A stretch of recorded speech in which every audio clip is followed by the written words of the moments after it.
another thing I want to bring up is that I've spoken to many people who they are 100% compliant and they are trying to be mindful, but then they will really panic because they've had an evening where they had too much to drink.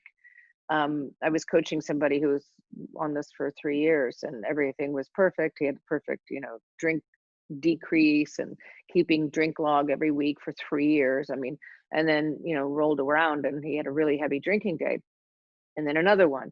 But one of these drinking days was uh, because he started earlier in the day, it was a holiday. And another one was while he was traveling. And some things are in our life were events, that we drank a lot traditionally. A lot of people do drink a lot on airplanes, that they're doing a long trek to Europe. They're going to get wasted till they fall asleep. And a lot of people, even though they were still complying, they hadn't changed that habit. They hadn't worked on finding different things to do in the plane, saying to yourself, even, okay, I'm going to watch 2 movies and then I'll take the tablet and I'll have some wine later on. Okay. Or I'm going to, just switching things up as opposed to taking the tablet, getting on the airplane and starting to pound drinks the second you're on the plane. Saying to yourself, okay, I'm going to go on holiday and I really want to have the freedom to drink during the day. Okay.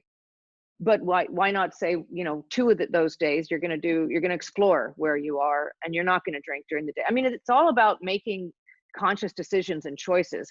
But if you do have an evening where you're in Barcelona, not now, of course, coronavirus, but where you're in Spain and you're having a great time and you're partying and suddenly, it's 4 o'clock in the morning and you've had 7 drinks, but you haven't had 7 drinks in 2 years on TSM. Yeah. In one night. You haven't had 7 drinks in one night forever. You even did a shot.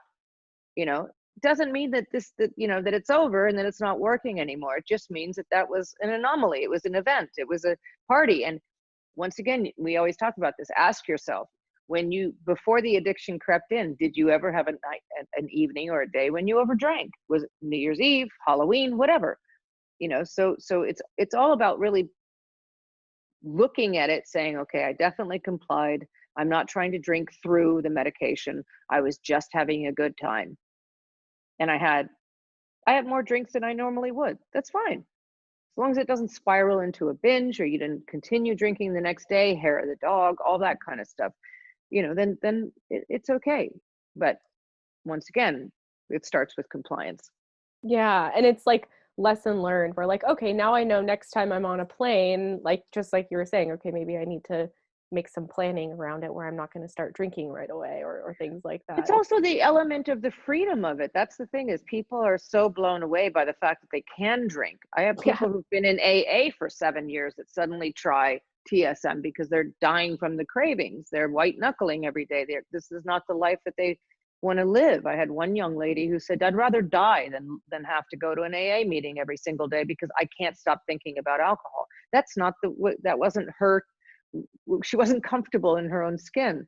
So when she went on TSM, it was like, woohoo, and of course, the first few months, she was taking full advantage of the fact that she was allowed to drink. But see, that's you have to differentiate between, okay, yes, you drink on this method, but that is not a free ticket to go out and do exactly what you used to do pre-TSM or pre-AA. You have to change your relationship to alcohol. And that's the big thing that we try and explain this to people, is it cannot be something that you immediately jump into because you're uncomfortable. It cannot be something you use to self-medicate when you're in pain. It cannot be something you use to black out because you're unhappy. That's not a healthy way of using alcohol. If it's a social situation and you're having a good time and oops, I had 4 glasses of wine when I really only intended to have 2, okay, that's fine. If it's, oh, I had a crappy day at work because that fellow said something mean to me and now I'm going to drink 2 bottles of wine, but I'll take my pill. You're using alcohol to self-medicate. And you need to really look at that. And it's great that you complied, but you also have to look at what you were using the alcohol for.